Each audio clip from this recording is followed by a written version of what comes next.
animator. And basically for camps, that means that I support camping ministries across the country in the area of communication and networking. And that has been, I guess, the biggest piece that I do related to that is the Connections Camping Conference, which happens once every 3 years or so. The last one was 2016. Everyone expressed interest in having one again this year, but there just isn't the funding available at this point. So we're not quite sure when we'll have it again next. So I would say where I've been noticing the things, one of the, you may have heard of the Gifts with Vision catalog. The Gifts with Vision catalog is an online catalog, and every camp every year is invited to submit a proposal to be included in the catalog. So throughout the year, starting I think it's early October until the following September, people can buy a gift for someone, and that can be send a kid to camp, or it can be to support Lumsden Beach Camp, Saskatchewan. A few years ago had a project to help them build gender neutral washrooms at camp. So they got, I don't know what the total was, but it was well over what they actually needed for the project. So they did good. This year, Lumsden Beach Camp is in it again with this coming year, starting in late this fall. They'll be in the project, with a project called Treaty for Summer Camp Reconciliation Program. So it's a program on how their camp can engage in reconciliation with Canada's Indigenous peoples. And it's a unique program. I haven't heard of any other camp doing anything like this. It's being done in partnership with Indigenous elders and Indigenous people and Indigenous schools. Treaty 4 being Saskatchewan, a good part of Saskatchewan is my understanding. And I know that there are other camps doing stuff on engaging in reconciliation, also addressing how do you decolonize your camp. So those are some of the bigger sort of pictures and some of the bigger issues that I know camps are looking at and are trying to think intentionally how they can engage in that in their programming. Another piece of work that's happening is the Affirm United, which is the LGBTQ independent organization that works for LGBTQ people within the church, but broadens their focus, not just LGBTQ people, but all intersectionality of all marginalized people. But they do focus on LGBTQ. They have formed a working group. We came out of the last Connections in 2016, formed a working group of camp folks, camp directors, camp staff, Affirm United folks, myself, and a few other folks to get together and talk about how can we make camps affirming ministries. What would that look like? Because that would be a whole different process than it would be for a congregation or a theological school or an education center. So that's a new thing that's happened. We've had a couple of pilot sites this past summer, and we're going to be hearing from them in the next month or so and tweaking the process and then launching it next year and inviting all camps to consider becoming an affirming ministry. So those are those are the only two big pieces that I would say that are sort of I'm involved in and that I see that camps are looking at, a number of camps are looking at. Great. Hey, thanks, George. Adam, I wonder if you would be willing to go next and to kind of speak to kind of what you're kind of on the edges of, what you see bubbling up, what's kind of got lots of energy and possibility.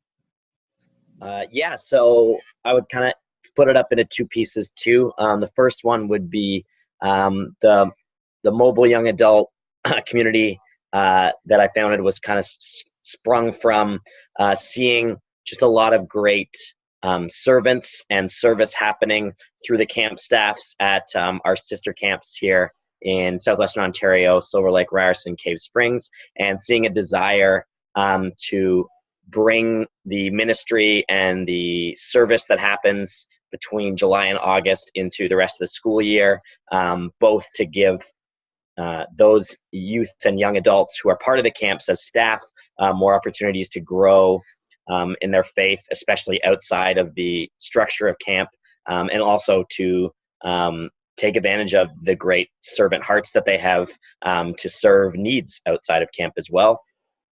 And so we've seen a lot of response to that, the desire for what happens at camp in terms of especially the church camps and the ministry and the service to grow outside of just the summer months. And then that's a perfect segue into what I'm doing with Cave Springs as the grant writer right now.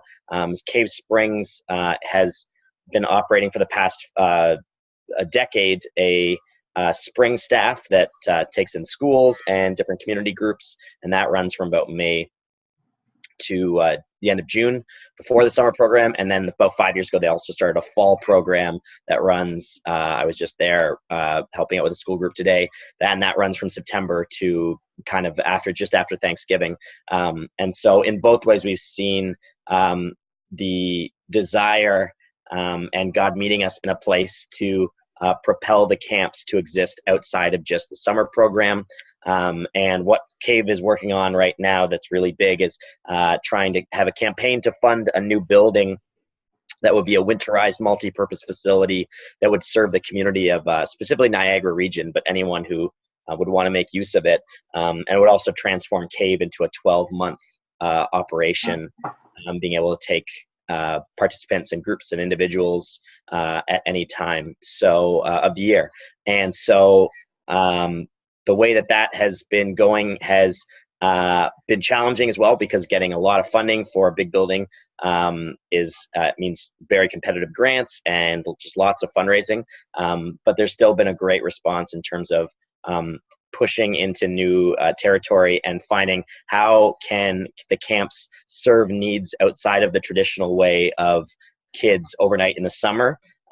We still really feel that that's the heart. Overnight camp is still the heart of the ministry, because the things that you can do service-wise and spiritually, you just sort of need that overnight kind of environment for a long form for a week. But with seeing sort of the decline as parents especially become more reticent to send kids to overnight camps, and we've seen the decline of overnight numbers, we're trying to figure out through these ways of pushing outside of the traditional ways we do camp, how can we meet people where they're at, and in doing so then continue to funnel youth and kids into that summer ministry by developing more long-term relationships, partnerships with churches and youth groups, rather than the traditional way of just putting out brochures and expecting and hoping that people come from all over. So really looking at partnerships with existing ministries and having that really support the camps. Great. Okay. Thanks, Adam. That's great. Dave, what about for you? What can you share? What would you like to share about the work that you're doing and what's emerging and energizing? Well, first just want to say, I don't know if everybody realized this, but the fire in Waterton that happened just recently is wiped out one of our United Church camps, Canyon Church Camp. Looks like it was wiped out from that fire. So I didn't know if everybody knew that, so I just wanted to share that news. Looks like all the cabins and possibly the kitchen might be standing still, but yeah, pretty sad news. For us, we just applied and got a Visions grant for recruiting new campers and putting a new swing on camp. So with that money, we were able to get a FM broadcasting system, so we can broadcast. Can everybody hear me, by the way? I think so. Okay. To broadcast Shagabec radio, and a electric drum kit to add to our music program, and a zip line, and a bike helmet, and a GoPro video. So all these things have added so much to camp, and it's been a wonderful addition.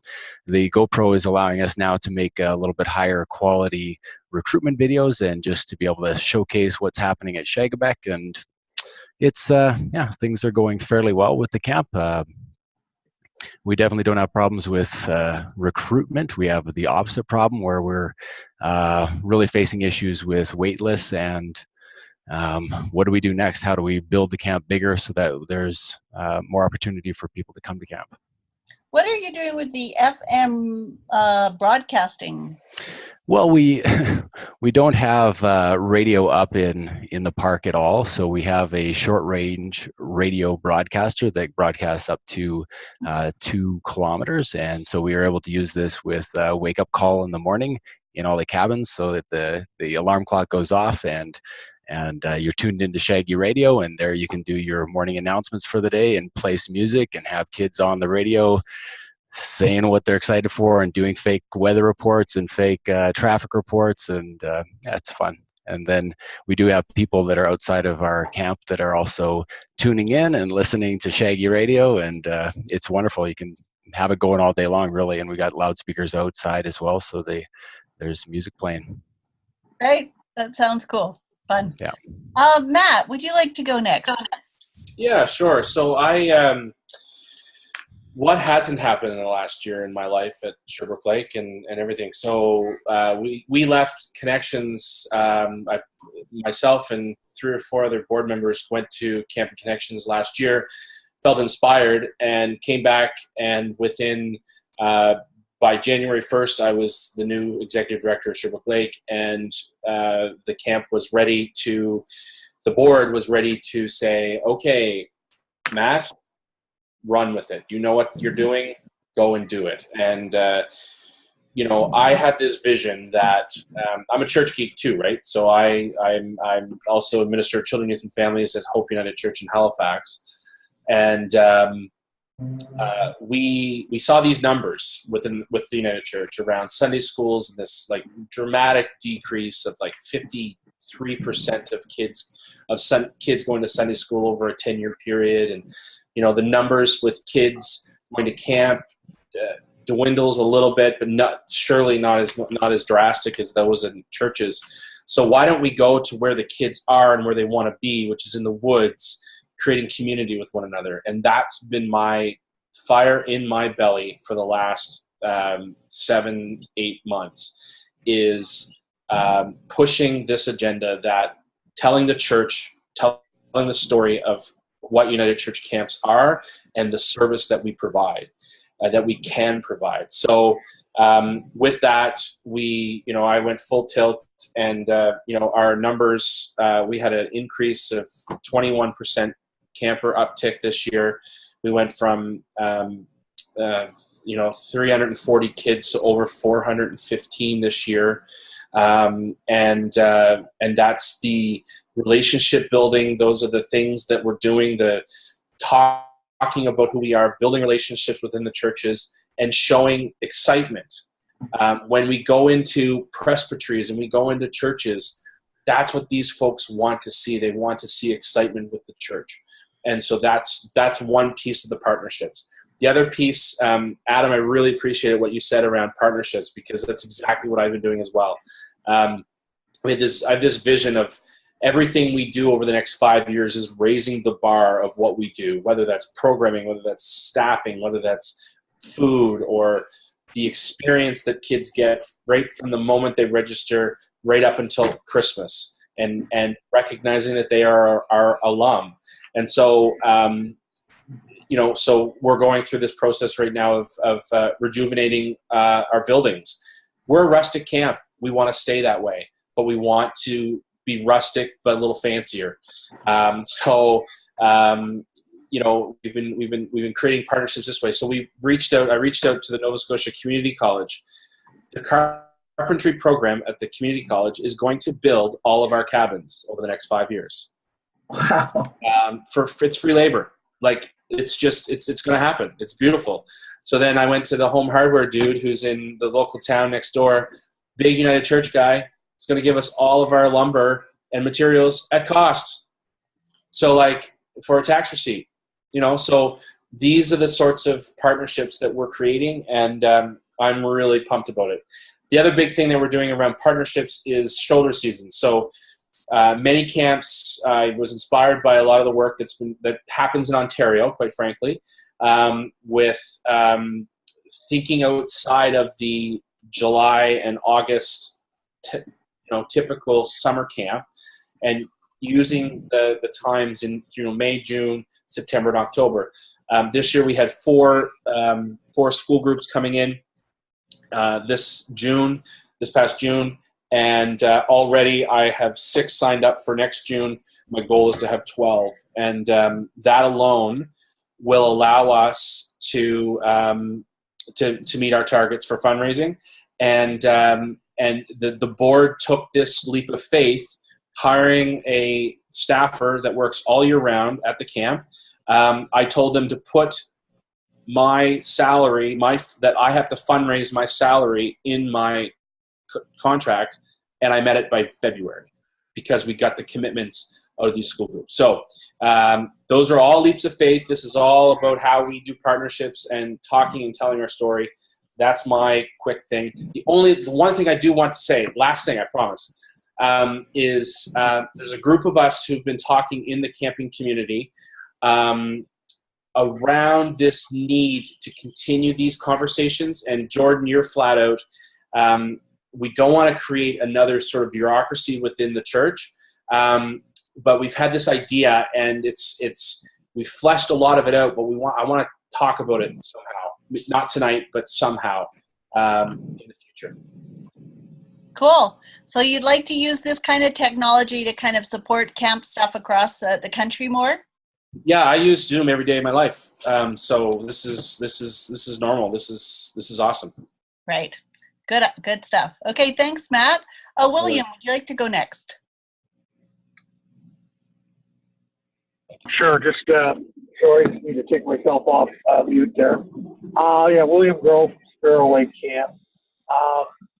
At Connections last year, I was one of the people who did get up and present our idea for a vision fund, that turned into a vision fund request. That was for a program that we had started a number of years back called Share Camp. And Sparrow Lake is connected to 65 churches in Southwest Presbytery of Toronto Conference. And that is sort of the western part of the 416 area code, Etobicoke, in through, to about Yonge Street, north through to, sort of North York, Richmond Hill, generally speaking. And within that, group of churches are a number of ethnic-centric United churches. There's a Japanese, United Church. There's a couple of Korean United churches. There is a Ghana United Church. There is a Uganda Martyrs congregation, and some others that I have, forgotten. And, certainly, Sparrow Lake Camp, for the years that I have been, involved, has, largely been a mostly upper middle class WASP church camp. And you would see it, with our campers, that there were very, very, few children of color that certainly did not, meet the this minimally minimalist group of churches that we are sort of directly connected to. Within this group of churches, there are a couple of community ministries, that operate, sort of on a storefront basis in communities, low-income communities, Regent Park, in Jane Finch areas of Toronto. Again, very multicultural areas. And so the vision was to get some of these kids to camp, people whose families, took the word camp to mean refugee camp, who had no real, idea about what it meant to be, in nature, with God in a United Church, environment. So, through partnering with other areas of the church, including Presbytery, who, gave us some funds, our own fundraising, a couple of other, programs that exist here in Ontario through one of the largest newspapers, the Toronto Star, and the Fresh Air Fund. We were able to, come up with a pool of money to, to send, 40, 50 kids, every year, who would contribute very, very little, maybe 10% of the, the camper fee. So the Vision Fund grant that we got this past year has allowed us to expand that, with the goal, of getting, more kids from, our communities, this community of churches, more kids of color, people who are newer Canadians who may not be able to afford, what is still a very modestly priced camping experience, but still are new to Canada, still getting settled. Get these kids to experience this, and we're starting to see the fruits of the last number of years, where some of these kids are now moving their way up through the leadership, programs and into staffing, positions. So, through the Vision Fund, we've been able to grow this. Now the key is sort of maintaining this as we go forward. That's very exciting. And I have questions, but I'm going to put it back out to the folks that are on the call. So for those of you that have been listening as participants, and perhaps you could share if there are pieces that are kind of capturing your attention, resonating with you, questions you have, reflections as you listen to what these folk have shared. Are there bits that kind of capture your attention? So maybe if you know you'd like to share, you could put your hand up. I think you have that option along the bottom of your screen, or you can wave at me. That works too. And then unmute yourself, and we can hear from you as well. Yes, Rick. I like some of the ideas talking about building those relationships with churches and other groups that are in the community. Been talking with some groups that are trying to develop more partnerships with First Nations community, because our camp is close to a local First Nations community. I think there's lots of opportunities there for offering opportunities for that reconciliation, but also cultural awareness for everybody, and to integrate some of those ideas into our camps. Cool. Okay, thank you. Yeah, that was an interesting theme that came up, and I'm going to lose track of who suggested it, but the work that was being done in kind of truth and reconciliation with camps. I think, Jordan, you mentioned that initially. Any other comment or folk that would like to step in with comments or questions or things that are resonating for you? And also amongst the topic guides as you've listened to one another, that's also good. Adam. Yeah, I was just going to say both a lot of what Matt was talking about, but also with Jordan discussing how to make camps affirming ministries. It's definitely something that's, I mean, personally, like I'm passionate about, but also I know that within our community we have one, and then the other two are definitely in a place where forging new connections with an organization like that could be really fruitful. Great, thank you. Can I just Yeah. On top of the affirming piece? This year we one of the camps that we hosted was it's very difficult to people just want to jump feet first into creating an open environment and everything else. And Jordan's absolutely right in that it's got to be done properly and it's got to be done well. If you don't, quite frankly, it's gonna not be helpful to the camp nor the church. So this year we partnered with the Youth Project, which is an organization that works with LGBTQ kids and their allies in downtown Halifax. I went to them last fall, and I said, after Connections, and I said, "Hey, we got a great space. We're United Church. We accept you. We love you. It's amazing. And I want to start creating this partnership with your organization."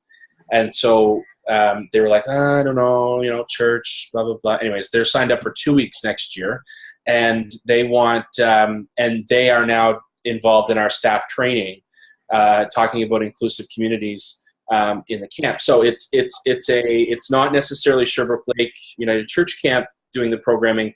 We're the host for this organization.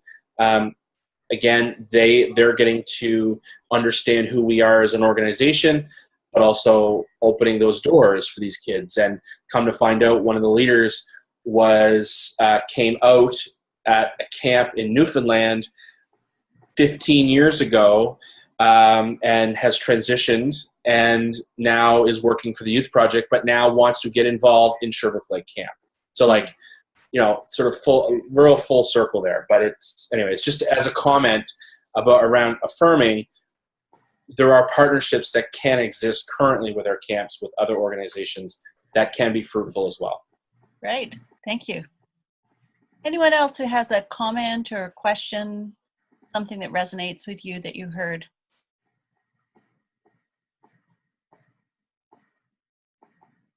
Bob, feel free to unmute yourself there. Along the bottom. I can probably unmute you. There you go. Okay. I'm using the telephone. Am I supposed to be hooked into the computer? Anyway, the piece that really resonated, and we had some response this year, was taking the camp in the spring season out into a couple of congregations and having an overnight, some of our staff going out. And we want to really look at exploring that whole area and how the camp is not just a come-to place, but it is a go place, that we're able to move out and build that and strengthen the partnership. In the spring season, I'm interested in the work that's going on there in the fall season, the ways in which we can be more engaged with congregations.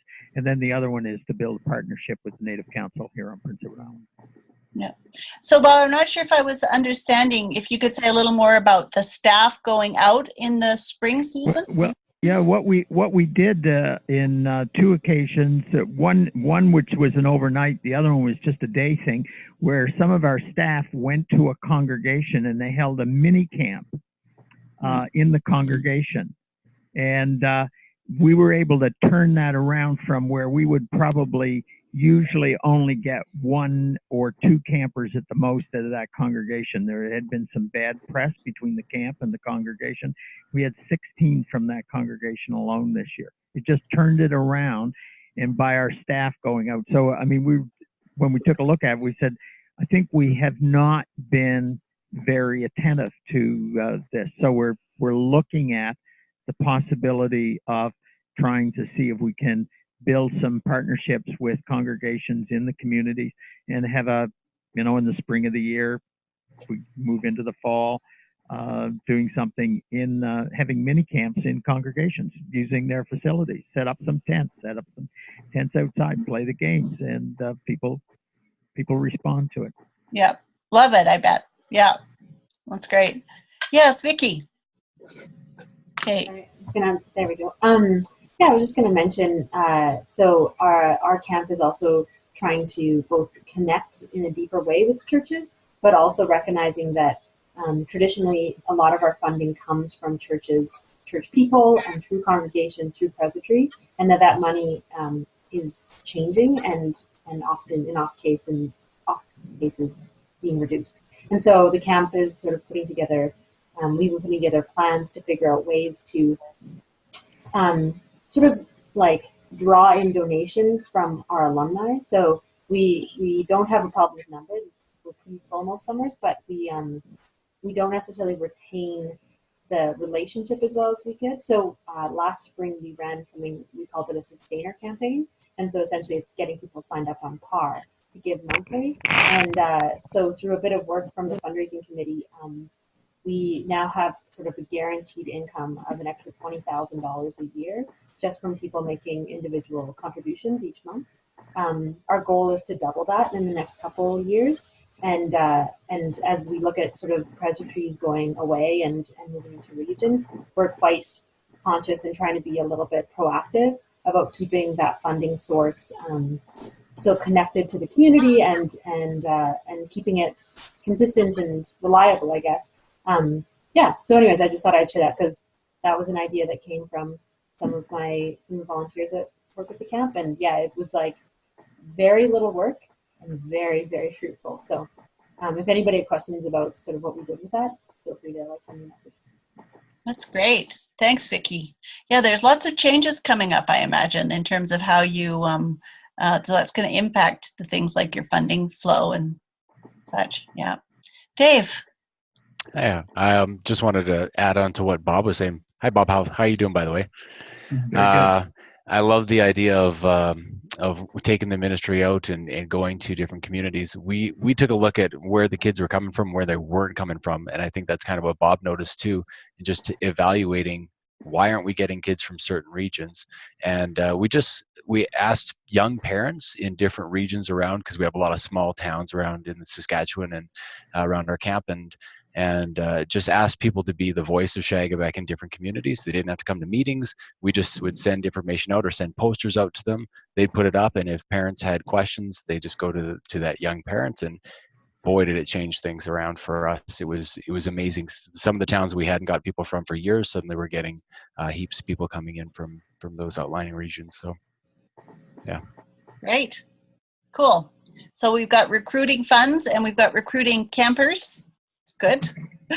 Any other kind of reflections or resonances that are there for folk as they listen to the calls, the speakers?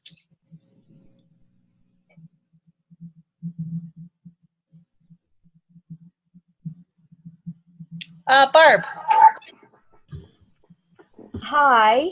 I'm not sure who mentioned the partnerships with community colleges, but is there anyone that has tapped into the culinary service program to help in their food service program, or landscape management to help with grounds, or partnerships with some of the recreation programs? Has anybody had success with those relationships?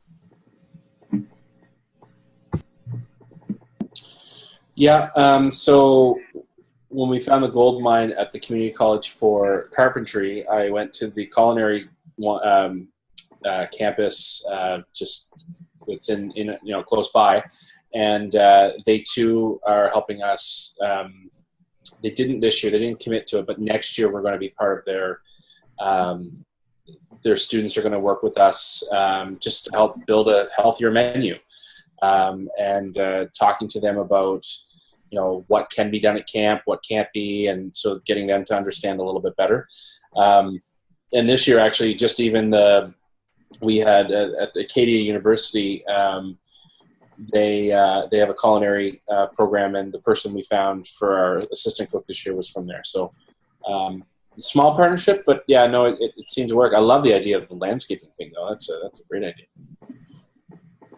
Barb, have you had any success with that, or you were just curious about other people? I've had at previous workplaces, yes, and it was just something that I did want to explore going in the future. So landscape management for sure. Some of the programs have co-op placements, so you can get some co-op students that will come in and work for you for the 4 months. And it's treated as a semester, so you don't have to pay them. And it might be the same with culinary, actually. So I have to look into that. Great, thank you. Dave.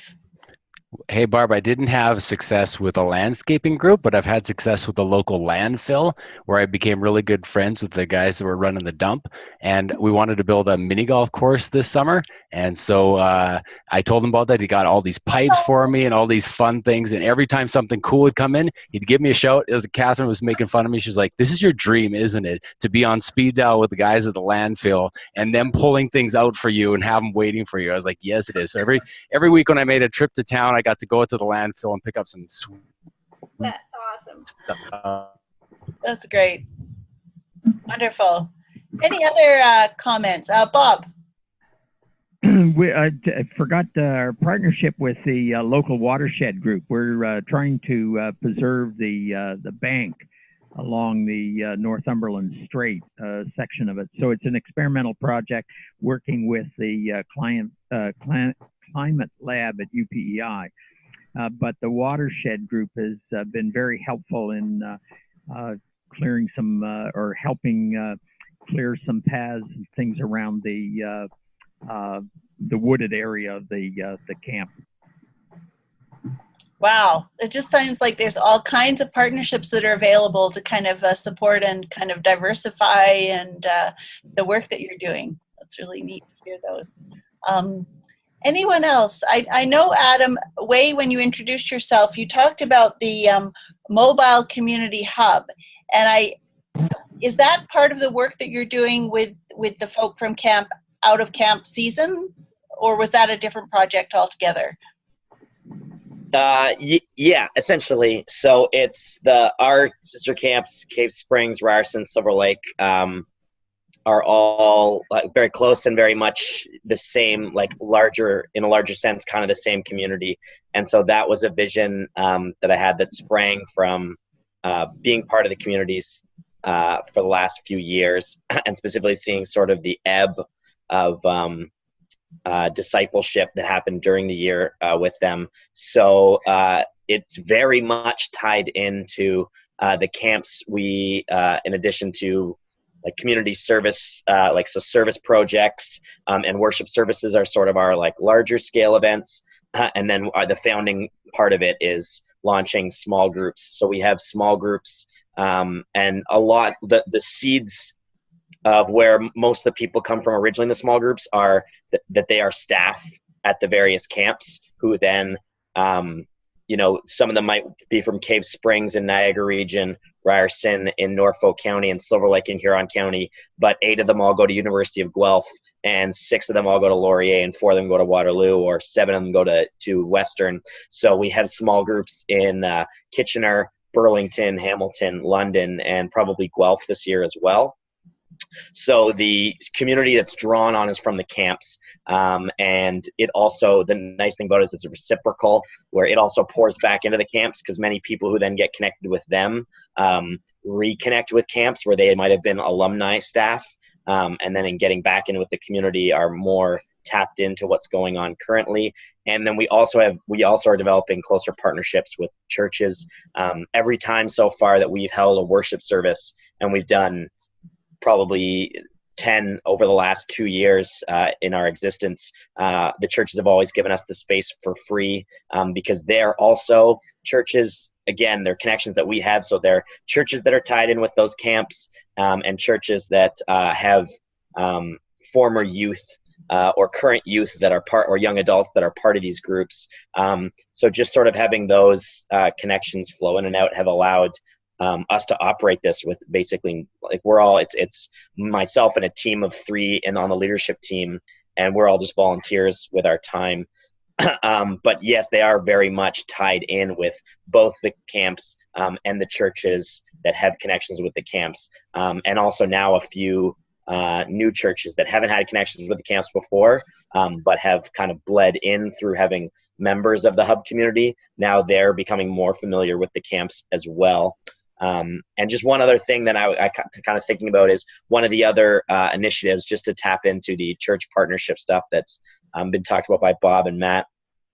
One of the new programs that we have operating at Cave Springs this year through a grant from the Embracing the Spirit Fund from United Church is called Cave Springs on the Go. And it's exactly kind of what I think Bob was talking about in terms of it's a pair of staff or a group of staff going to churches during the school year and bringing the programming and the staff and the ministry and the energy and games to churches. Specifically, we're trying to target churches that have a deficit with youth ministry. So either because of finances or a lack of candidates, so many churches in rural Niagara or Norfolk County don't really have youth programs. So bringing our staff who are trained and versed in those to those programs, and the grant that we've got from Embracing the Spirit has allowed us that this year we'll be able to operate 100 hours worth of that programming for free. So basically just taking it to the churches and saying, we'll run a free youth group night or a free PD day session or something like an overnight camp thing there as well. And then to think about it also reciprocally, one of the churches that I work with right now as well is re-looking at how they want to do youth missions.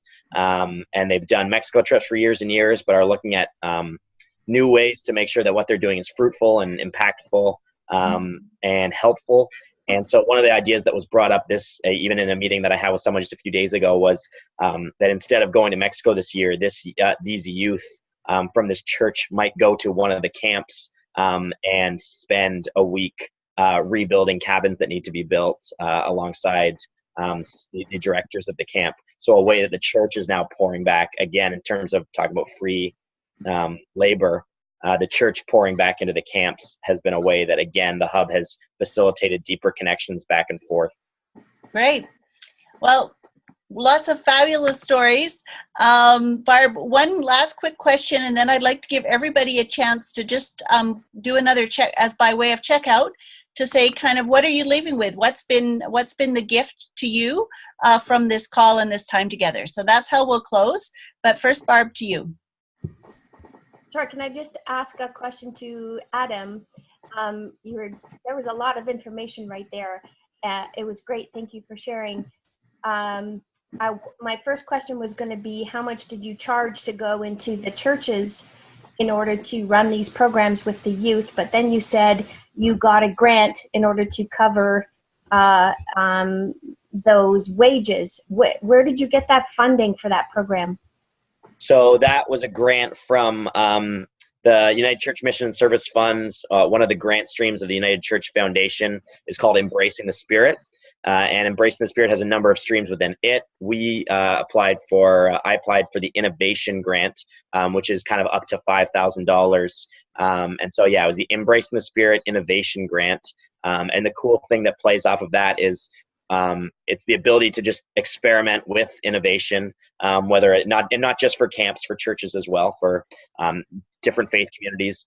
And it's the ability to then use the money to experiment and to try a new innovative project. And if you find a lot of success in it, what you can do then also is pivot that into the next year. You can apply for their growth grant, and their growth grant is up to like $30,000. So you can take a project from phase one to another phase as well, with sort of if you find success in what you've done the first year. Right. So what I'm going to suggest is perhaps like Barb, you've kind of got questions on the tip of your tongue or more specific information that you would like to get from somebody that you've enjoyed on the call. So what I will do is I'll kind of make sure that you all have each other's email addresses, and then you can kind of follow up with whomever you would like to in terms of saying, hey, it was great to see you on the screen, haven't seen you in years, or whatever that might be. So feel free to do that. So perhaps by way of checkout, just kind of one statement, what's been the gift of this call for you this evening? And whoever would like to go first can just kind of wave. Or maybe I'll just call on you. Dave, you go first.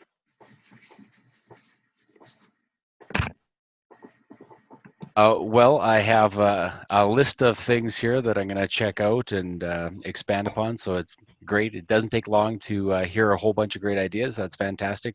I really like the idea of incorporating some of the college programs and trying to get people involved that way. And by the way, at one point in time, I was going to try to hold this up because I don't know if you noticed, Matt, why not screen keeps blacking out. Sorry, can you show that again? What does it say? All right. Well, it is kind of late in the evening for you guys, later than for me. Okay. Yeah. Doug, you can go next. But great to see everybody. I always liked you, Dave. Doug. It's great to see a few faces that I haven't seen for a long time, so that's nice.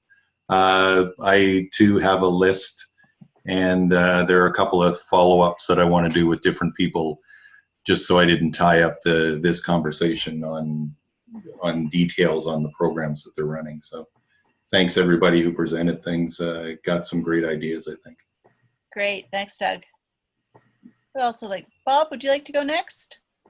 Just thank you, and a lot of great ideas. I don't know where to start. I certainly want to follow up on those grant ideas in terms of some funding, because the big thing is looking at how we actually hire staff in the off season. Great, thank you. Dan? Yeah, it's been a great hour. I was, I guess, not just back into United Church Camp after a few years out, so out of the grant loop. So it was nice to hear some of those ideas about how you can take some grants and then spin them into larger grants. And then it's just nice to see everybody and to connect with fellow camp people again. in the off season. Great. One thought that comes to mind is as you're connecting with one another, it might be good if, I mean, it sounds like granting was a useful information if people were willing to share their kind of, top favorite places to go for grants that you've become aware of. If you're willing to share, we live in an abundant universe, right? That you can share that with your colleagues. That would be great. Jordan, would you like to go next? Yeah, I guess just seeing this tonight has been a really, really good lesson in how simple something like this, how quickly something like this can happen. It's simple, it's not complicated, it doesn't have to have a lot of people, it just has to have a handful of people that are willing to share exciting new programs and ideas, and it's a benefit. And we could do something like this, every couple of months at least, and just, it would be different people probably, but wow, I'm just kind of blown away by that. I think the other thing that really stuck out for me tonight was partnership. It was just a word that I kept hearing over and over again in many different ways, whether it's grants through the church or partnering with community colleges, which was wonderful. I think that's a really key word. And it was good. Great. Glad to hear it, Jordan. Tell Carla you liked it. I will. I'm meeting with her next week. We're going to talk about it. So yeah. Great. Good. Adam, what about for you? Just really hearing the new ideas, especially some of definitely the ideas like the community, the college partnerships, the idea of sort of like a camp par was very, very cool. And also just hearing as an encouraging way, hearing the overlap, like we said, with whether it's partnership or going out into the community, hearing the ways that sort of similar ideas are being executed in unique ways, but similar ideas being executed is very cool to see. The idea of God is planting the same seeds in many places in unique ways. So that's really cool for me to hear. Validating, hey? Yeah, exactly. Yeah. Vicky, what about for you? I thought it was interesting. I sometimes feel like I work in isolation because I've not been to Camping Connections in years and years, and so it was nice to see some other people thinking about the same things, and I like this format. I hope it happens again. Great, thanks.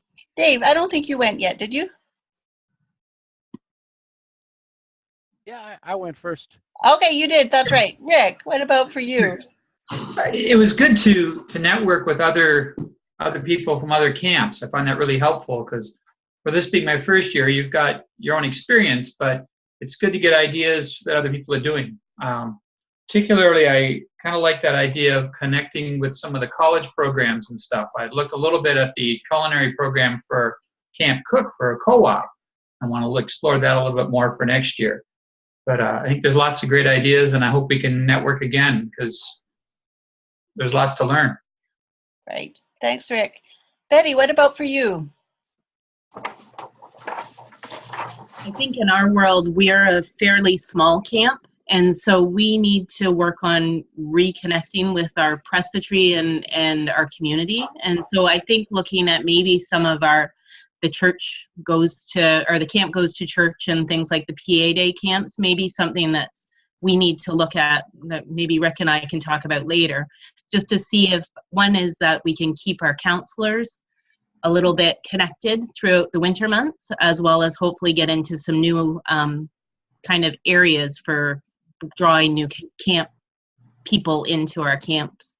So that's probably the biggest thing, but it was a great session. Thank you very much for organizing it. Great, thanks, Betty. Matt. Well, I'm going to just take a drink of wine here. Oh, no! And then so as I kind of mentioned in that little blurb that I said at the end there, there's been a couple of us camp people in the United Church have been talking about this. We talked for about a day at one of the meetings that we had recently, and we've come up with this concept, and I want to pitch this to folks. I think you're going to hear from me and some other folks about this, and we've kind of got the skeleton of what this might be, and we've created this thing. Well, the idea is the Outdoor Ministry Institute for the United Church of Canada, and so that we can train each other better, so we can always continue networking. It's part of a plan on paper that we're trying to work with some folks from the foundation and through Edge around what it could become. There hasn't been an ask yet for money, but it is clear that if we don't continue to network and we don't learn from each other, we're going to keep closing camps, and we're going to keep having less and less kids coming to the church. And that's what the church did. That the church didn't listen to its people until recently, and now we're too late. So let's figure this out for the camps. And so you might hear from me in the next couple of weeks about continuing this and trying to figure out how we can work together on this. Great. Exciting stuff. Barb, what about for you?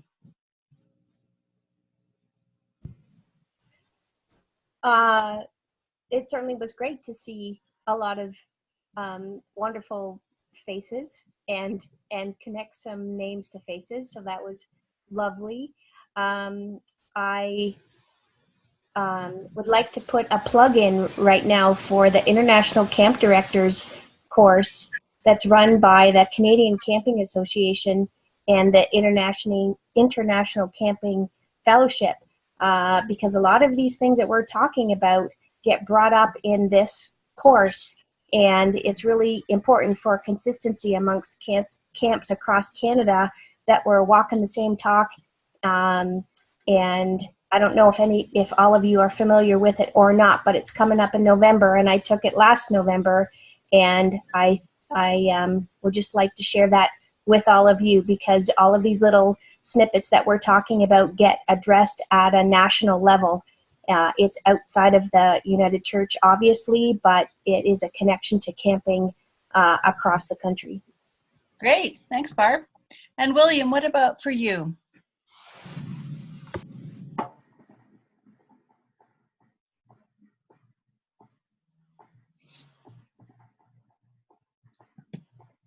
Good to go. There you go. I think we can hear you now. Unmuting myself. There you go. You're good. Can you hear me? Yeah. All right. No, it's been a good hour spent. Thank you all for the contributions. And the best thing about this is the list that I have written down, I get to hand off to my executive director, Barb, to get it all done. So I have to do nothing. Barb, how do you feel about that? Anyway. Thank you, William. Thank you. My list is just as long as yours. And you'll be asking me to do a lot of it. I know. That's okay, though. No, thanks very much, folks, for a lot of good ideas. And thanks for putting this together. Great. Well, it's been a real pleasure hanging out with you, and it makes me feel like I just want to go run into the woods and find some space there, especially this time of year when it's so beautiful and there's so much goodness there. So thank you for your time, and it's been great to hear your ideas, and I've been glad to be part of it for a little while. And Matt wants to say one more thing. No. Just, I see you're recording something. Yes. Will there be a link that we can send to other camps who can't be here? Yes. Okay, great. So it won't be edited. It'll be just kind of as is. But if you find that it will be helpful, yeah, that'll be available. Yeah.